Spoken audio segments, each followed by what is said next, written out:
Hello class, good evening ಎಲ್ರಿಗೂ.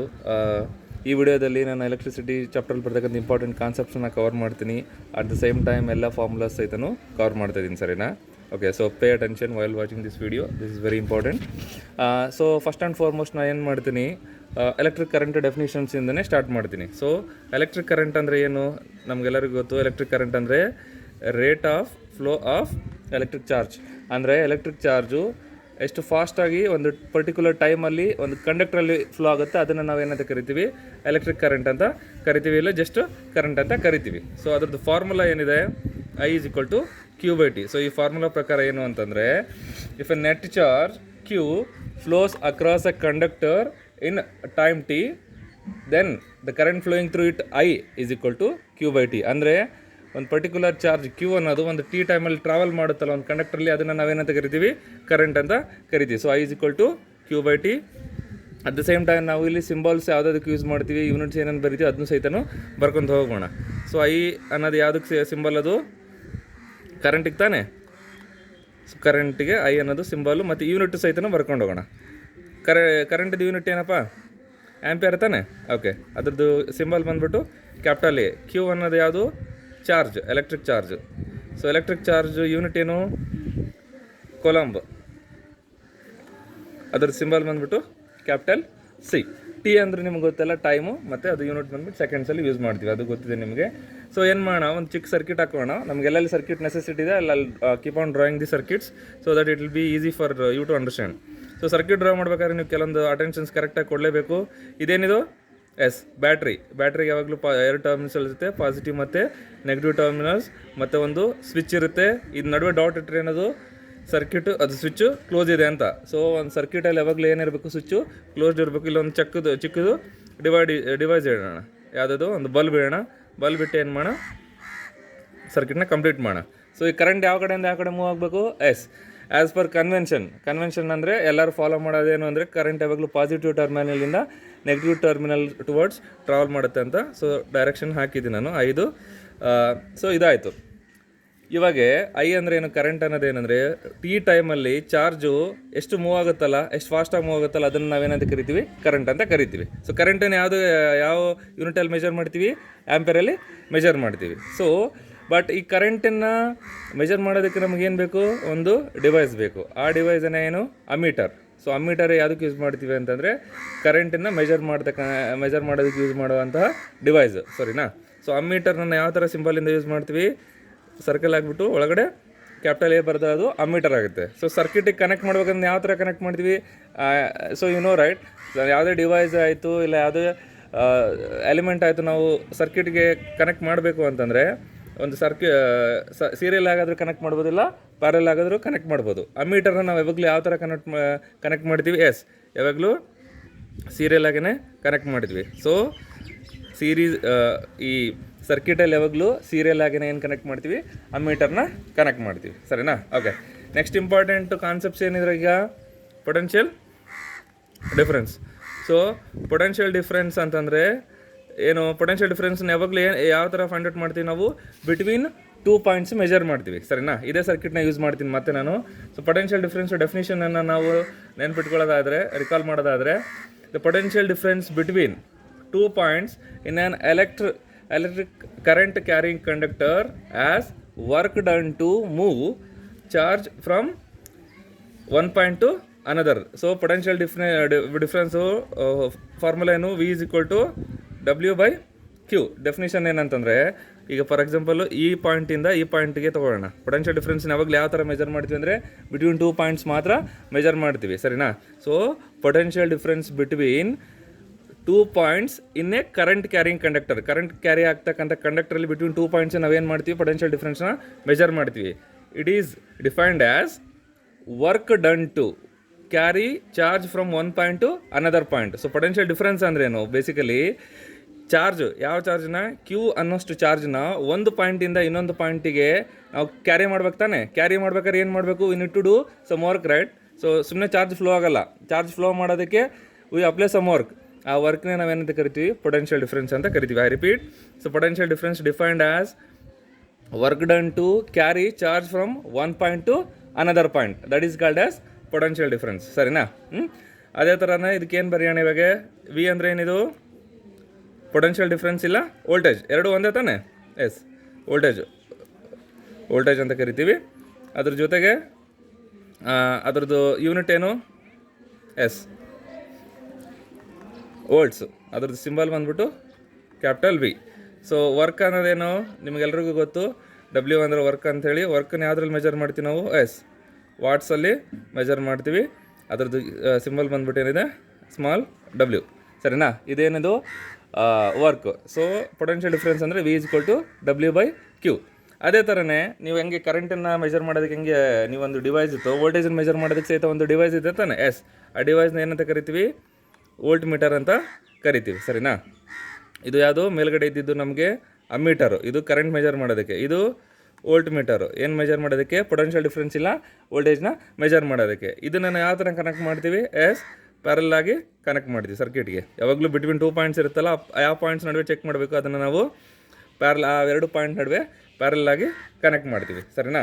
So ಇದೇನಾಗುತ್ತೆ, ವೋಲ್ಟೇಜ್ದು check ಮಾಡೋದಕ್ಕೆ ಆಯಿತು, ಸರಿನಾ.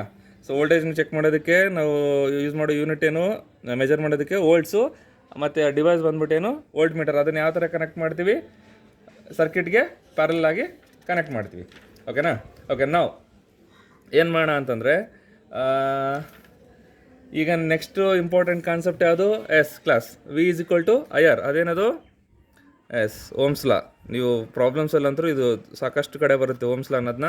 So you should give importance to this.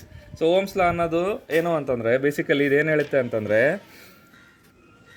Potential difference across ends of a given circuit or across a conductor is directly proportional to the current flowing through it ಅಂತ.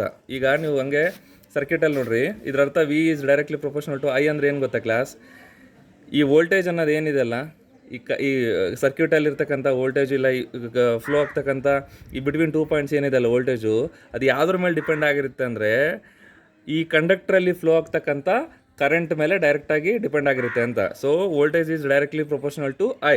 ಇನ್ನೊಂದ್ಸಲ definition ಹೇಳ್ತೀನಿ ನೋಡ್ರಿ. So potential difference across ends of a given metallic wire in an electric circuit is directly proportional to the current flowing through it ಅಂತ. So ಈ voltage ಅನ್ನೋದು ಯಾವ್ದ್ರ ಮೇಲೆ ಡೈರೆಕ್ಟಾಗಿ ಡಿಪೆಂಡ್ ಆಗಿರುತ್ತೆ ಅಂದರೆ, ಈ ಸರ್ಕ್ಯೂಟಲ್ಲಿ ಫ್ಲೋ ಆಗ್ತಕ್ಕಂಥ ಕರೆಂಟ್ ಮೇಲೆ ಅದು ಡಿಪೆಂಡ್ ಆಗಿರುತ್ತೆ ಅಂತ. So V is directly proportional to I.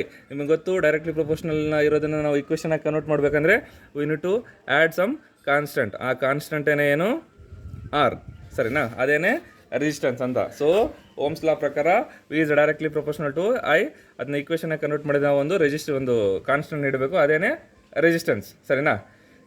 So ಇಲ್ಲಿ ಏನು ಬರಿತೀನಿ, ಹೊಸ ಸಿಂಬಲ್ ಬಂತು ನಮಗೆ, ಅದೇನದು ಆರ್ ಅಂದ್ರೇನು, ರೆಸಿಸ್ಟೆನ್ಸು ಅದನ್ನು ಮೆಜರ್ ಮಾಡ್ತಕ್ಕಂಥ ಯೂನಿಟ್ ಅದು ಓಮ್ಸು. ಅದು ಈ ಸಿಂಬಲ್ ಬಂದ್ಬಿಟ್ಟು ಕ್ಯಾಪಿಟಲ್ ಇದು ಈ ಥರ ಸಿಂಬಲ್ಲು, ಇನ್ವರ್ಟೆಡ್ ಯು, ಇವೆಲ್ಲ ಗ್ರೀಕ್ ಲೆಟರ್ಸು ನೀವು ನೆನ್ಪಿಟ್ಕೋಬೇಕು. ಇದನ್ನು ಓಮ್ ಅಂತ ಕರಿತೀವಿ ನಾವು. ಓಕೆ, ಈಗ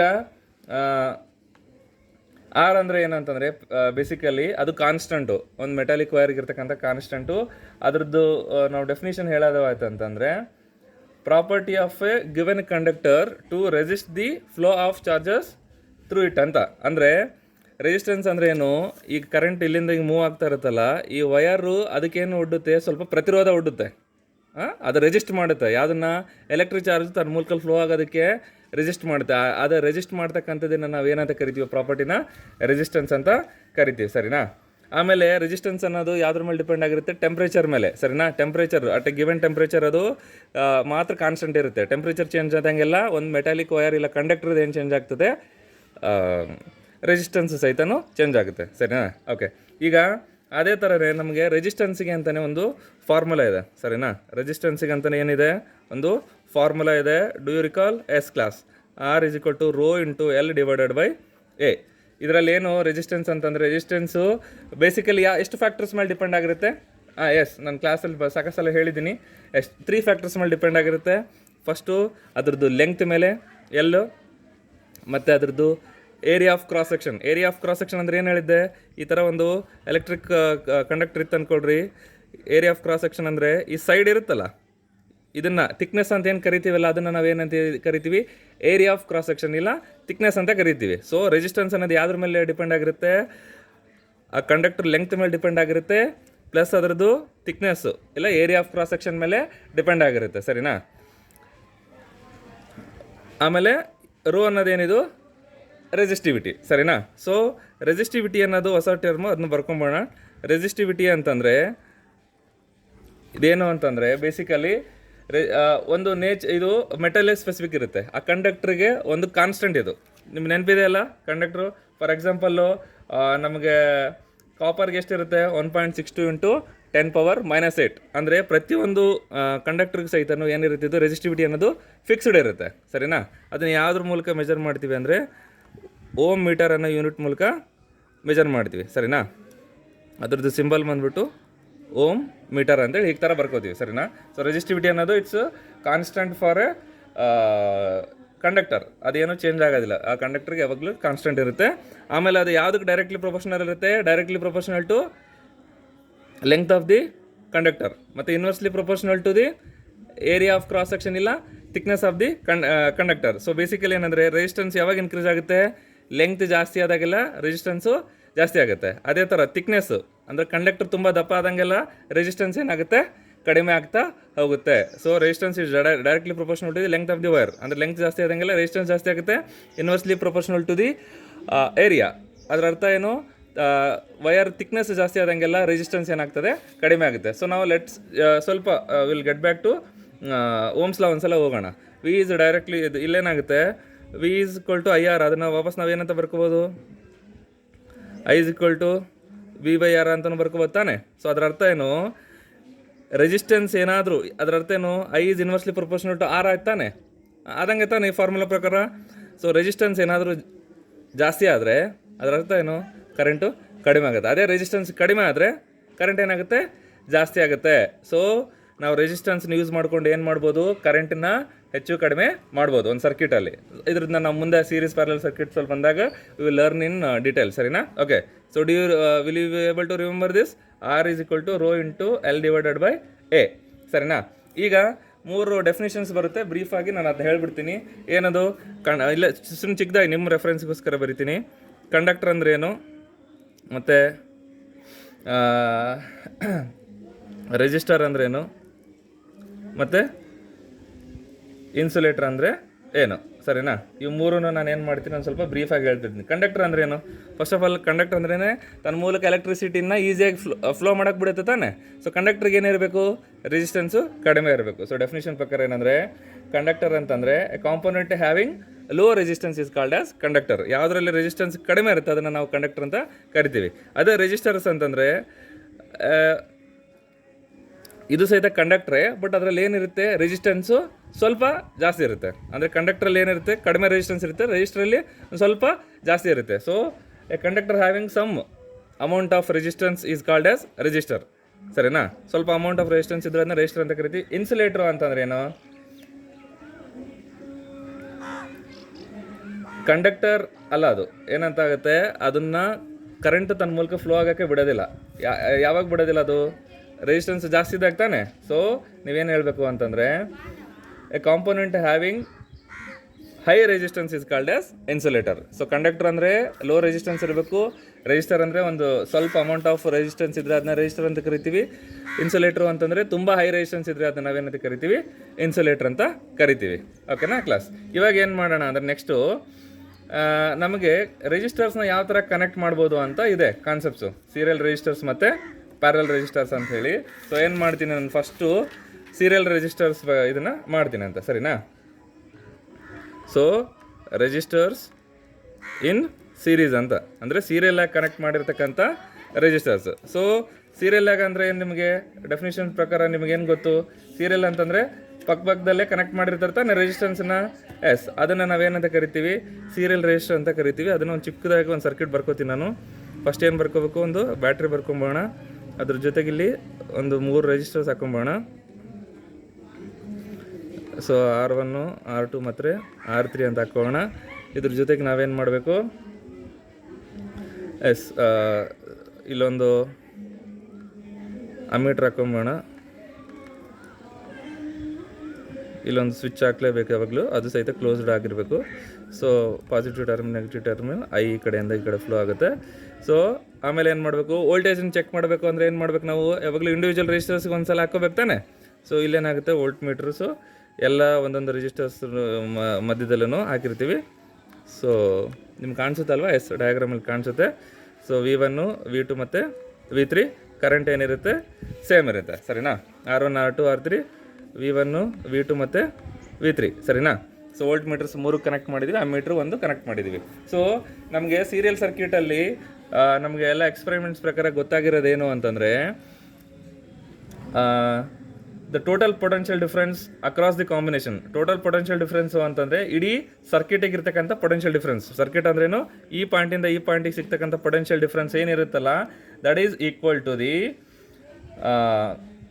some of potential difference across individual resistors ಅಂತ. ಅಂದರೆ ಇವಾಗ ನಾವು ಈ ಪಾಯಿಂಟಲ್ಲಿ ತೊಗೊತೀವಲ್ಲ ವೋಲ್ಟೇಜ್ನ, ಕ್ಯಾಪಿಟಲ್ V ಅಂಥೇಳಿ ಟೋಟಲ್ ರೆಸಿಸ್ಟೆನ್ಸ್ನ. ಸೊ ಈ total resistance the potential total voltage, ಅದು ನಾನು ತಪ್ಪಾಗಿ ಹೇಳಿದೆ. ಸೊ ಏನಾಗಿರುತ್ತೆ, the total potential difference across combination of resistors in ಸೀರೀಸಲ್ಲಿ ಕನೆಕ್ಟ್ ಮಾಡಿರ್ತಕ್ಕಂಥ ರೆಜಿಸ್ಟರ್ಸ್ದು ಟೋಟಲ್ ಪೊಟೆನ್ಷಿಯಲ್ ಡಿಫ್ರೆನ್ಸ್ ಏನಿರುತ್ತಲ್ಲ V, ಅದು ಯಾವುದಕ್ಕೆ ಈಕ್ವಲ್ ಆಗಿರುತ್ತೆ ಅಂದರೆ some of potential difference across individual resistors. Sum of potential difference across individual resistor ಅಂದರೆ ಪ್ರತಿಯೊಂದು ರೆಜಿಸ್ಟರ್ಸು ಅಕ್ರಾಸ್ ಆ ಕಡೆ ಈ ಕಡೆ ಪಾಯಿಂಟಲ್ಲಿ ಏನು ವೋಲ್ಟೇಜ್ ಇರುತ್ತಲ್ಲ ಅದನ್ನೆಲ್ಲ ಆ್ಯಡ್ ಮಾಡಿದ್ರೆ ನಮ್ಗೆ ಏನು ಸಿಗುತ್ತೆ, ಟೋಟಲ್ ಪೊಟೆನ್ಷಿಯಲ್ ಡಿಫ್ರೆನ್ಸ್ ಸಿಗುತ್ತೆ. V is equal to V1 plus V2 plus V3, ಸರಿನಾ. ಇದು ನಮಗೇನು ಗೊತ್ತು, ಫಾರ್ಮುಲಾ ಪ್ರಕಾರ, ಇದು ನಮ್ಮ ಎಕ್ಸ್ಪೆರಿಮೆಂಟ್ ಪ್ರಕಾರ ಗೊತ್ತಿರೋದು. ಸೊ ಇದನ್ನು ನಾವು ಡಿರೈವ್ ಮಾಡಿದ್ರೆ ಸೊ ಇದು ನೀವು ಏನು ನೆನ್ಪಿಟ್ಕೋಬೇಕು ಅಂದರೆ, ಸೀರಿಯಲ್ ಸರ್ಕ್ಯೂಟಲ್ಲಿ potential difference, total potential difference is equal to sum of individual potential difference ಅನ್ನೋದು ನೆನ್ಪಿಟ್ಕೋಬೇಕು. ಆಮೇಲೆ ಕರೆಂಟ್ ನೋಡ್ರಿ ಕ್ಲಾಸ್ ಎಲ್ಲೂ ಚೇಂಜ್ ಆಗಲ್ಲ, ಇಟ್ ವಿಲ್ ಬಿ ಸೇಮ್. ನೀವು ಈ ಪಾಯಿಂಟಲ್ಲಿ ತೊಗೊಂಡ್ರು ಸೇಮ್ ಇರುತ್ತೆ, ಈ ಪಾಯಿಂಟಲ್ಲಿ ತೊಗೊಂಡ್ರು ಸೇಮ್ ಇರುತ್ತೆ, ಇಲ್ಲಿ ತೊಗೊಂಡ್ರು ಸೇಮ್ ಇರುತ್ತೆ, ಇಲ್ಲಿ ತೊಗೊಂಡ್ರು ಸೇಮ್ ಇರುತ್ತೆ. ಸೊ ಸೀರೀಸ್ ಸರ್ಕ್ಯೂಟಲ್ಲಿ ಕರೆಂಟ್ ಏನಿರುತ್ತೆ ಸೇಮ್ ಇರುತ್ತೆ ಎಲ್ಲ ಪಾಯಿಂಟ್ಸಲ್ಲೂ. ಚೇಂಜ್ ಆಗೋದೇನು, ಪೊಟೆನ್ಷಿಯಲ್ ಡಿಫ್ರೆನ್ಸ್ ಮತ್ತು ರೆಸಿಸ್ಟೆನ್ಸ್. ಸೊ ಪೊಟೆನ್ಷಿಯಲ್ ಡಿಫ್ರೆನ್ಸ್ ಏನಿರುತ್ತೆ V is equal to V1 plus V2 plus V3 ಇರುತ್ತೆ. ಅದೇ ಥರ ಟೋಟಲ್ ರೆಸಿಸ್ಟೆನ್ಸ್ ಏನಿರುತ್ತೆ R is equal to R1 plus R2 plus R3. ಅದರ ಅರ್ಥ ಏನು, ಸೀರಿಯಲಲ್ಲಿ ಕನೆಕ್ಟ್ ಮಾಡಿದಾಗ ನಮಗೆ ಏನಿರುತ್ತೆ, ಈಕ್ವಲೆಂಟ್ ರೆಸಿಸ್ಟೆನ್ಸ್ ಇಲ್ಲ total resistance is equal to sum of the individual resistance. ಇಲ್ಲಿ RS ಅಂತ ಕರಿತೀವಿ ನೀವು. RS ಏನಂದ್ರೆ ಏನು, ಈಕ್ವಲೆಂಟ್ ರೆಸಿಸ್ಟೆನ್ಸ್. ಈಕ್ವಲೆಂಟ್ ರೆಸಿಸ್ಟೆನ್ಸ್ ಅಂದರೆ ಟೋಟಲ್ ರೆಸಿಸ್ಟೆನ್ಸ್. ಈ ಮೂರು ಕಂಬೈನ್ ಮಾಡಿದ್ರೆ ನಮ್ಗೆ ಏನು ಸಿಗುತ್ತಲ್ಲ ಅದನ್ನು ನಾವು ಈಕ್ವಲೆಂಟ್ ರೆಸಿಸ್ಟೆನ್ಸ್ ಅಂತ ಕರಿತೀವಿ. ಆ ಈಕ್ವಲೆಂಟ್ ರೆಸಿಸ್ಟೆನ್ಸ್ ಯಾವುದಕ್ಕೆ ಈಕ್ವಲ್ ಇರುತ್ತೆ ಅಂತಂದರೆ ಸಮ್ ಆಫ್ ಇಂಡಿವಿಜುವಲ್ ರೆಸಿಸ್ಟೆನ್ಸ್, ಸರಿನಾ. ಪ್ರತಿಯೊಂದು ರೆಜಿಸ್ಟರ್ಗೆ ಇರ್ತಕ್ಕಂಥ ರೆಸಿಸ್ಟೆನ್ಸ್ ನಾವು ಆ್ಯಡ್ ಮಾಡಿದ್ರೆ ನಮಗೇನು ಸಿಗುತ್ತೆ, RS ಸಿಗುತ್ತೆ. ಇದನ್ನು ನೀವು ನೆನ್ಪಿಟ್ಕೊಳ್ಳಬೇಕು, ಸರಿನಾ. ಸೊ ಇದು ನಮಗೆ ಯಾವುದ್ರ ಮೂಲಕ ಸಿಗುತ್ತೆ, ಎಕ್ಸ್ಪೆರಿಮೆಂಟ್ ಮಾಡೋದ್ರ ಮೂಲಕ ಸಿಗುತ್ತೆ. ಯಾವುದು V is equal to V1 plus V2 plus V3. ಇದು ನಮಗೆ RS ಅನ್ನೋದು ಹೇಗೆ ಬಂತು ಅಂತ ನಾನು ಜಸ್ಟ್ ಬ್ರೀಫಾಗಿ ಡಿರೈವ್ ಮಾಡ್ತೀನಿ. ಡಿರೈವೇಷನ್ ಅಂದರೆ ಗೊತ್ತಲ್ಲ, ನಾವು ಹೆಂಗೆ ಫಾರ್ಮುಲಾ ಫೈಂಡ್ ಔಟ್ ಮಾಡ್ತೀವಿ ಅಂತ. ಇದು V is equal to V1 plus V2 plus V3 ಅನ್ನೋದು ಹೇಗೆ ಸಿಕ್ತು ನಮಗೆ, ಎಕ್ಸ್ಪೆರಿಮೆಂಟ್ ಮೂಲಕ ಸಿಕ್ಕಿದ್ದು. ಸೊ ಆ ಎಕ್ಸ್ಪೆರಿಮೆಂಟ್ ಮೂಲಕ ಸಿಕ್ಕಿದಾಗ ನಮಗೇನು ಗೊತ್ತಾಯಿತು, V is equal to V1 plus V2 plus V3 ಅನ್ನೋದು ಗೊತ್ತಾಯಿತು. ನಮಗೇನು ಗೊತ್ತು, ಓಮ್ಸ್ ಲಾ ಪ್ರಕಾರ V is equal to IR ಅಂತ ಗೊತ್ತು ತಾನೆ. ಸೊ ಅದನ್ನೇ ಇಲ್ಲಿ ಅಪ್ಲೈ ಮಾಡೋಣ. V is equal to IR ಹಾಕೊಂಬಿಡೋಣ. ಈ ವಿಗೆ ಈ IR. V1 ಅಂದ್ರೇನು, ಕರೆಂಟ್ ಏನಂತ ಹೇಳಿದ್ದೆ, ಸೇಮ್ ಇರುತ್ತೆ ಅಂತ ಹೇಳಿದ್ದೀನಿ ತಾನೆ ಸೀರೀಸಲ್ಲಿ. ಸೊ V1 ಅಂದರೆ IR plus 1, V2 ಅಂದರೆ IR2, V3 ಅಂದರೆ IR3, ಸರಿನಾ. ಇವಾಗ ಏನು ಮಾಡೋಣ, ಐನ common ತಗೊಂಬೋಣ. ಇದೇನಾಗುತ್ತೆ, R1 plus R2 plus R3 ಬರುತ್ತೆ. ಸೊ ಮ್ಯಾಥ್ಸ್ ಎಲ್ಲ ನೀವು ಪಂಡ್ರಿದ್ದೀರಾ. ಸೊ ನಿಮ್ಗೆ ಗೊತ್ತಾಗುತ್ತಿದ್ದು ಹೆಂಗೆ ಇವೆಲ್ಲ ಕಾಮನ್ ತಗೊಂಡು ಅನ್ನೋದಂತೆಲ್ಲ. ಸೊ ಎರಡು ಏನಿರುತ್ತೆ, ಸೇಮ್ ಇರುತ್ತೆ ತಾನೆ ಕರೆಂಟು. ಹೇಳಿದ್ದೀನಿ ಎಲ್ಲ ಅಕ್ರಾಸ್ ಸರ್ಕ್ಯೂಟ್ ಸೇಮ್ ಇರುತ್ತೆ ಅಂದಾಗ ಏನಾಗುತ್ತೆ, ಐನ ನಾವು ಕ್ಯಾನ್ಸಲ್ ಮಾಡ್ಬೋದು. ನಮಗೇನು ಸಿಗುತ್ತೆ ಕೊನೆಯಲ್ಲಿ, R is equal to R1 plus R2 plus R3. So ಅದರ ಅರ್ಥ ಏನು, ಸೀರಿಯಲ್ ಸರ್ಕ್ಯೂಟಲ್ಲಿ ಈಕ್ವಲೆಂಟ್ ರೆಸಿಸ್ಟೆನ್ಸ್ ಅಂತ ಏನಿರುತ್ತೆ ಅದು ಯಾವುದಕ್ಕೆ ಈಕ್ವಲ್ ಇರುತ್ತೆ ಅಂತಂದರೆ sum of individual resistance. So ಇದನ್ನು ನೆನ್ಪಿಟ್ಕೋಬೇಕು ಸೀರಿಯಲ್ ಸರ್ಕ್ಯೂಟಲ್ಲಿ. ಅಲ್ಲಿ ರಿಪೀಟ್, ಸೀರಿಯಲ್ ಸರ್ಕ್ಯೂಟಲ್ಲಿ ಕರೆಂಟ್ ಅಕ್ರಾಸ್ ಸರ್ಕ್ಯೂಟ್ ನೀವು ಅಲ್ಲಿ ಚೆಕ್ ಮಾಡಿದ್ರೆ ಸಹಿತ ಕರೆಂಟ್ ಸೇಮ್ ಇರುತ್ತೆ, ಚೇಂಜ್ ಆಗಲ್ಲ. ವೋಲ್ಟೇಜ್ ಏನಿರುತ್ತೆ, total voltage is equal to sum of voltage across individual resistors V1 plus V2 plus V3. ಆಮೇಲೆ ಟೋಟಲ್ ರೆಸಿಸ್ಟೆನ್ಸ್ ಬಂದ್ಬಿಟ್ಟು ಏನಿರುತ್ತೆ R1 plus R2 plus R3. ಅಂದರೆ ಇಂಡಿವಿಜುವಲ್ ರೆಸಿಸ್ಟೆನ್ಸ್ ಸಮ್ ಮಾಡಿದ್ರೆ ನಮಗೇನು ಸಿಗುತ್ತೆ, ಟೋಟಲ್ ಫೈನಲ್ ರೆಸಿಸ್ಟೆನ್ಸ್ ಇಲ್ಲ ಈಕ್ವಲೆಂಟ್ ರೆಸಿಸ್ಟೆನ್ಸ್ ಅಂತ ಸಿಗುತ್ತೆ, ಸರಿನಾ. ಸೊ ರೆಜಿಸ್ಟರ್ಸ್ ಇನ್ ಪ್ಯಾರಲಲ್ ಮಾಡೋಣ ನಾವು ಈಗ. ಸೊ ರೆಜಿಸ್ಟರ್ಸ್ ಇನ್ ಪ್ಯಾರಲಲ್ ಏನಾಗುತ್ತೆ, ಇಲ್ಲಿ ಒಂದು ಚಿಕ್ಕ ಸರ್ಕ್ಯೂಟ್ ಹಾಕೊಂಬೋಣ. ಅಗೇನು ಹಾಕೊಂಡ್ರೆ ನಮಗೆ ಈಸಿ ಆಗುತ್ತೆ. ಸೊ ಏನು ಮಾಡೋಣ, ಸರ್ಕ್ಯೂಟಲ್ಲಿ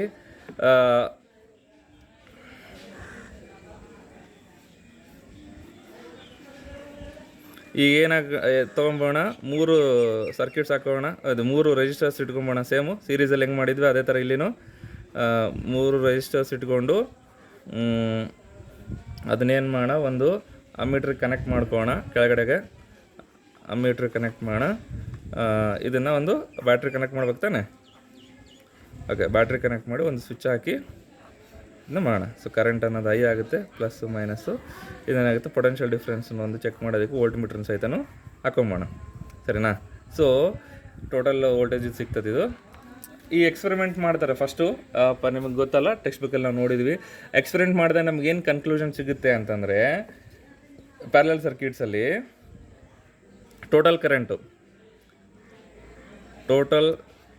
current I is equal to ಏನಿರುತ್ತಲ್ಲ, sum of separate currents flowing through each branch of combination ಅಂತ. ಅಂದರೆ ಪ್ರತಿಯೊಂದು ಬ್ರಾಂಚ್ಗೂ ಹೋಗ್ತಕ್ಕಂಥ ಕರೆಂಟ್ ಏನಾಗುತ್ತೆ, ಇಲ್ಲಿ ಬೇರೆ ಆಗುತ್ತೆ. ಇಲ್ಲಿ ಸೀರೀಸಲ್ಲಿ ಏನಿತ್ತು, ಕರೆಂಟ್ ಸೇಮ್ ಇರ್ತಾ ಇತ್ತು. ಬಟ್ ಪ್ಯಾರಲಲ್ ಏನಾಗುತ್ತೆ, ಒಂದೊಂದು ಬ್ರಾಂಚ್ಗೂ, ಇದನ್ನೇನಂತ ಕರಿತೀವಿ, ಬ್ರಾಂಚಸ್ ಅಂತ ಕರಿತಾನೆ. ಪ್ರತಿಯೊಂದು ಬ್ರಾಂಚಿಗೆ ಏನಾಗುತ್ತೆ, ಕರೆಂಟು ಚೇಂಜ್ ಆಗ್ತಾ ಹೋಗುತ್ತೆ. ಈ 3 ಕರೆಂಟ್ ಎಷ್ಟಕ್ಕೆ ಈಕ್ವಲ್ ಇರುತ್ತೆ ಅಂತಂದರೆ, ಈ ಟೋಟಲ್ ಕರೆಂಟ್ ಏನಿರುತ್ತಲ್ಲ ಅದರದಕ್ಕೆ ಈಕ್ವಲ್ ಇರುತ್ತೆ. So total current is equal to sum of currents in individual branches. Individual ಬ್ರಾಂಚಲ್ಲಿ ಇರ್ತಕ್ಕಂಥ ಎಲ್ಲ ಕರೆಂಟ್ನ ಸಮ್ ಮಾಡಿದ್ರೆ ನಮಗೇನು ಸಿಗುತ್ತೆ, ಟೋಟಲ್ ಕರೆಂಟು ಸಿಗುತ್ತೆ. ಸೊ ನಮಗೆ ಓಮ್ಸ್ ಲಾ ಪ್ರಕಾರ ಏನು ಗೊತ್ತು, I is equal to V by R ಅಂತ ಗೊತ್ತು ತಾನೆ. ಇದನ್ನ ನಾವು ವಿ ಬೈ ಆರ್ ಅಂತ ಗೊತ್ತು ತಾನೆ. ಸೊ ಇಲ್ಲಿ ಅಪ್ಲೈ ಮಾಡೋಣ. ಏನಂತ, ಐ ಈಸ್ ಈಕ್ವಲ್ ಟು ಇಲ್ಲಿ ವಿ ಬೈ ಆರ್ ಆಗುತ್ತೆ. ಇದೇನಾಗುತ್ತೆ, ಆಮೇಲೆ ಏನಿರುತ್ತೆ ಕ್ಲಾಸ್, ಇಲ್ಲಿ ವೋಲ್ಟೇಜ್ ಸೇಮ್ ಇರುತ್ತೆ. ಸರಿನಾ? ಪ್ಯಾರಲಲ್ ಸರ್ಕ್ಯೂಟಲ್ಲಿ ಏನು ಸೇಮ್ ಇರುತ್ತೆ, ವೋಲ್ಟೇಜ್ ಮಾತ್ರ ಸೇಮ್ ಇರುತ್ತೆ. ಕರೆಂಟ್ ಮತ್ತು ರೆಸಿಸ್ಟೆನ್ಸ್ ಏನಾಗುತ್ತೆ, ಚೇಂಜ್ ಆಗುತ್ತೆ. ಸೊ ವಿ ಬೈ ಆರ್ 1 ಆಗುತ್ತೆ, ಇದು ವಿ ಬೈ ಆರ್ 2 ಆಗುತ್ತೆ, ಇದು ವಿ ಬೈ ಆರ್ 3 ಆಗುತ್ತೆ. ನಿಮಗೆ ಗೊತ್ತು, ಇದನ್ನು ನಾವು ವಿನ ಕಾಮನ್ ತೊಗೊಂಡ್ಬಿಟ್ರೆ ಇದೇನಾಗುತ್ತೆ, 1 by R 1, 1 by R 2, 1 by R 3 ಆಗುತ್ತೆ, ವಿ ಬೈ ಆರ್ ಆಗುತ್ತೆ. ಈ ವಿ ಕ್ಯಾನ್ಸಲ್ ಆಗುತ್ತೆ. ಸೊ ಕೊನೆಗೆ ಏನು ಉಳಿತದೆ, 1 by R P is equal to 1 by R 1 plus 1 by R 2 plus 1 by R 3. R ಅಂದರೂ ಒಂದೇ, ಆರ್ ಪಿ ಅಂದರೂ ಒಂದೇ. ಆರ್ ಪಿ ಅಂದ್ರೇನು, equivalent resistance in parallel circuit. So ಈ ಪ್ಯಾರಲಲ್ ಸರ್ಕ್ಯೂಟ್ ಹೆಂಗಿರುತ್ತೆ ಅಂದರೆ, ವ್ಯಾಲ್ಯೂ ನಾವು ಹೇಳೋದಾದರೆ reciprocal of equivalent resistance. Reciprocal ಅಂದರೆ 1 ಡಿವೈಡೆಡ್ ಬೈ ಇರುತ್ತಲ್ಲ, ಅದನ್ನ ರೆಸಿಪ್ರೋಕಲ್ ಅಂತ ಕರಿತೀವಿ. So reciprocal of equivalent resistance is equal to sum of reciprocals of individual resistance. So reciprocals individual ರೆಸಿಸ್ಟೆನ್ಸ್ನ ಆ್ಯಡ್ ಮಾಡಿದ್ರೆ ನಮಗೇನು ಸಿಗುತ್ತೆ, ಪ್ಯಾರಲಲ್ ಸರ್ಕ್ಯೂಟ್ದು ಟೋಟಲ್ ರೆಸಿಸ್ಟೆನ್ಸ್ ಸಿಗುತ್ತೆ. ಓಕೆನಾ ಕ್ಲಾಸ್? ಸೊ ಇದನ್ನು ನೀವು ನೆನ್ಪಿಟ್ಕೊಳ್ಳೇಬೇಕು. ಸೊ ಸೀರೀಸ್ ಸರ್ಕ್ಯೂಟಲ್ಲಿ ಏನಾಗುತ್ತೆ, ಕರೆಂಟ್ ಮಾತ್ರ ಸೇಮ್ ಇರುತ್ತೆ, voltage V is equal to V one plus V two plus ವಿ3 ಇರುತ್ತೆ. ರೆಸಿಸ್ಟೆನ್ಸ್ ಐತನು ಈಕ್ವಲೆಂಟ್ ರೆಸಿಸ್ಟೆನ್ಸ್ ಏನಿರುತ್ತೆ, ಆರ್1 ಪ್ಲಸ್ ಆರ್2 ಪ್ಲಸ್ ಆರ್3 ಇರುತ್ತೆ. ಅಂದರೆ ಚೇಂಜ್ ಆಗೋದೇನು, ವೋಲ್ಟೇಜ್ ಮತ್ತು ರೆಸಿಸ್ಟೆನ್ಸ್, ಕರೆಂಟ್ ಸೇಮ್ ಇರುತ್ತೆ. ಪ್ಯಾರಲಲ್ ಸರ್ಕ್ಯೂಟಲ್ಲಿ ಏನಾಗುತ್ತೆ, ವೋಲ್ಟೇಜ್ ಮಾತ್ರ ಸೇಮ್ ಆಗುತ್ತೆ, ಕರೆಂಟ್ ಮತ್ತು ರೆಸಿಸ್ಟೆನ್ಸು ಚೇಂಜ್ ಆಗುತ್ತೆ. ಸೊ ಟೋಟಲ್ ಕರೆಂಟ್ ಏನಿರುತ್ತೆ, sum of current across flowing across individual branches. So ಈ ಬ್ರಾಂಚಸಲ್ಲಿ ಫ್ಲೋ ಆಗ್ತಕ್ಕಂಥ ಕರೆಂಟ್ದು ಸಮ್ ಮಾಡಿದ್ರೆ ನಮ್ಗೆ ಏನು ಸಿಗುತ್ತೆ, ಟೋಟಲ್ ಕರೆಂಟ್ ಸಿಗುತ್ತೆ. ಅದೇ ಥರ ರೆಸಿಸ್ಟೆನ್ಸ್ ಏನು ಸಿಗುತ್ತೆ ಅಂದರೆ, reciprocal of equivalent resistance is equal to sum of reciprocals of individual resistance. So ಎಲ್ಲಾದರೂ 1 ಬೈ ಇದು ಮಾಡಿದ್ರೆ ನಮ್ಗೆ ಏನು ಸಿಗ್ತದೆ, ಟೋಟಲ್ ರೆಸಿಸ್ಟೆನ್ಸು ಸಿಗುತ್ತೆ. ಸರಿನಾ? ಓಕೆ ಕ್ಲಾಸ್, ನಾನು ಇನ್ನು ಉಳಿದಿರ್ತಕ್ಕಂಥ ಹೀಟ್ ಮತ್ತು ಪವರ್ನ ಸಪ್ರೇಟಾಗಿ ಇದನ್ನು ಮಾಡೋಣ ಅಂದ್ಕೊಂಡೆ, ಬಟ್ ಇದೇ ವೀಡಿಯೋದಲ್ಲಿ ಕಂಪ್ಲೀಟ್ ಮಾಡಿಬಿಡ್ತೀನಿ ಅಂತ ಅದನ್ನು ಕ್ವಿಕ್ಕಾಗಿ. ಸೊ ಏನು ಉಳಿಯುತ್ತೆ ನಮಗೆ, ನೆಕ್ಸ್ಟ್ ಉಳಿದಿರೋದು ಪವರ್ ಸಿಗುತ್ತೆ. ಯಾವುದು, ಎಲೆಕ್ಟ್ರಿಕ್ ಪವರು. ಸೊ ಎಲೆಕ್ಟ್ರಿಕ್ ಪವರ್ನ ನಾವು ಯಾವ ಥರ ಮೆಜರ್ ಮಾಡ್ತೀವಿ ಅಂತಂತಂದರೆ, P is equal to V into I ತಾನೆ. So total power is equal to voltage into current. ನೀನು ಇದನ್ನು ಲೈಕ್ ಡೆಫಿನಿಷನ್ ಓದೋದಾಯಿತು ಅಂತಂದರೆ ಏನಾಗುತ್ತೆ, rate at which electric energy is dissipated ಅಂತ ಕರೀತಾರೆ ಇದನ್ನ, ಅದನ್ನ ಪವರ್ನ. ಅದನ್ನು ಯಾವ ಥರ ಮೆಜರ್ ಮಾಡ್ತೀವಿ, P is equal to V into I. ಇದನ್ನು ಎಷ್ಟೊಂದು ನಾವು ಇದನ್ನು ಚೇಂಜ್ ಮಾಡ್ಕೋಬೋದಲ್ಲ ಫಾರ್ಮುಲಾನ. ಹೆಂಗೆ, ವಿ ಇರೋದನ್ನು ಐ ಬೈ ಆರ್ ಅಂತ ಬರ್ಕೋಬೋದು. ಅದೇನಾಗುತ್ತದೆ, I square. Okay, no, I did small mistake. So P is equal to V I. V ಅಂದ್ರೆ ಏನು, ಐ ಆರ್ ತಾನೆ. I R into I is equal to ಏನಾಗ್ತದೆ, ಐ ಸ್ಕ್ವೇರ್ ಆರ್ ಆಗುತ್ತದೆ. ಅದೇ ಥರ ಐನ ನಾವು ರಿಪ್ಲೇಸ್ ಮಾಡ್ಬೋದು ತಾನೆ. So I is equal to ಇದ್ರ ಪ್ರಕಾರನ ನಾವೆಲ್ಲ ಮಾಡ್ತೀವಿ, ಇ ಬೈ ಆರ್ ಆಗುತ್ತೆ. ಸೊ ಅದು ಏನಾಗ್ತದೆ, ವಿ ಸ್ಕ್ವೇರ್ ಬೈ ಆರ್ ಆಗುತ್ತೆ. ಸೊ ಬೇಸಿಕಲಿ ಪವರ್ ಅಂದ್ರೇನು, ವಿ ಇಂಟು ಐ ಅಂತಲೂ ಬರ್ಕೋಬೋದು, I square R into R ಅಂತಂದ್ರೂ ಬರ್ಕೋಬೋದು, ಇಲ್ಲ V square divided by R ಆದರೂ ಬರ್ಕೋಬೋದು. ಇದೇನು ಎಲೆಕ್ಟ್ರಿಕ್ ಪವರ್ ಏನು basically V is equal to I, ಅದನ್ನ ಏನಂತ ಬರ್ಕೋಬೋದು, ಐ ಸ್ಕ್ವೇರ್ ಆರ್ ಆದರೂ ಬರ್ಕೋದಿಲ್ಲ, ವಿ ಸ್ಕ್ವೇರ್ ಬೈ ಆರ್ ಆದರೂ ಬರ್ಕೋಬೋದು. ಅದನ್ನ ಫಾರ್ಮಲ್ ನಮಗೆ ಪ್ರಾಬ್ಲಮ್ ಸಾಲ್ವ್ ಮಾಡ್ತೀನಲ್ಲ ಅವಾಗ ನಿಮ್ಗೆ ಯಾಕೆ ಇವೆಲ್ಲ ಅಂತ ಗೊತ್ತಾಗ್ತದೆ, ಸರಿನಾ? For timing remember this. ಆಮೇಲೆ ಪವರ್ನ ಯಾವುದ್ರಲ್ಲಿ ಮೆಜರ್ ಮಾಡ್ತೀವಿ? ವಾಟ್ಸ್ ತಾನೇ? ಎಸ್, ಪವರ್ದು ಏನಿದೆ ಮೆಜರ್ ಮಾಡ್ತಕ್ಕಂಥದ್ದು ನಾವು ವಾಟಲ್ಲಿ ಮೆಜರ್ ಮಾಡ್ತೀವಿ. ಅದ್ರದ್ದು ಯೂನಿಟ್ ಬಂದ್ಬಿಟ್ಟು ವಾಟು, ಸಿಂಬಲ್ ಬಂದ್ಬಿಟ್ಟು ಡಬ್ಲ್ಯೂ, ಸರಿನಾ? ನೆಕ್ಸ್ಟು ಲಾಸ್ಟ್ ಒನ್ ಏನಿರುತ್ತೆ ನಮಗೆ heating effect of electric current ಇತ್ತು ತಾನೆ. ಸೊ ಅದರದ್ದು ಡೆಫಿನೇಷನ್ ಪ್ರಕಾರ ನಮಗೇನು ಸಿಗುತ್ತೆ? Heat energy is directly proportional to the square of current flowing through the resistors into resistance into time, ಸರಿನಾ? ಇದನ್ನು ನಾವೇನಂತ ಕರಿತೀವಿ ಅಂತಂದರೆ ಜೌಲ್ಸ್ ಲಾ ಆಫ್ ಹೀಟಿಂಗ್ ಅಂತ ಕರಿತೀವಿ, ಸರಿನಾ? ಜೌಲ್ಸ್ ಲಾ ಆಫ್ ಹೀಟಿಂಗ್ ಅಂತಂದರೆ ಅದರ ಅರ್ಥ ಏನಂತಂದರೆ heat produced in a resistant. ಒಂದು ರೆಜಿಸ್ಟ್ರಲ್ಲಿ ಪ್ರೊಡ್ಯೂಸ್ ಆಗ್ತಕ್ಕಂಥ ಹೀಟು ಯಾವುದಾದ್ರ ಮೇಲೆ ಡಿಪೆಂಡ್ ಆಗಿರುತ್ತೆ ಅಂದರೆ it is directly proportional to the square of the current flowing through it.